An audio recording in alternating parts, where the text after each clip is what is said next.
This story is about an Australian singer who has a Vietnamese background. We'll look at tag questions and rhetorical questions, as well as the expressions odd one out and there you go. But I really want to tell my story of growing up in this country. Born to refugee parents, what's that like? And for other Asian Australians to relate to my story. Integrating into the country was very difficult, I think. Obviously not knowing the language. I grew up in a very Vietnamese family. I didn't speak my first word of English till I was about 5 or 6. So I remember my teacher in, I think, prep, sort of wanting me to stay down the class because I couldn't speak English properly. I've always been sort of the odd one out.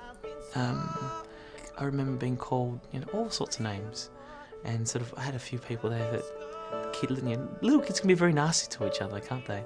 The odd one out is someone who is a bit different or who doesn't fit easily into a group.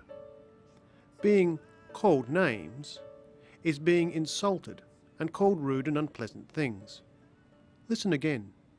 I've always been sort of the odd one out. I remember being called, all sorts of names, and sort of I had a few people there that little kids can be very nasty to each other, can't they?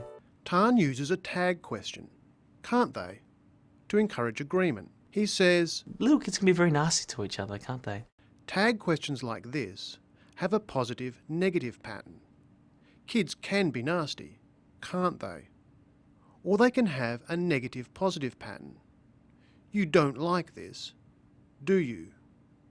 Now listen for another question that doesn't need an answer. But I really want to tell my story of growing up in this country. Born to refugee parents, what's that like? What's that like? He doesn't want an answer. He just wants you to think about it.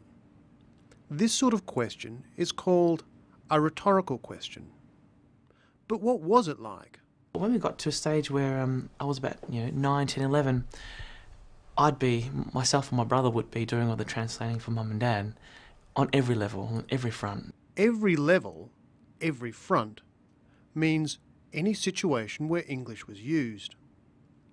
His parents depended on them to explain what things meant.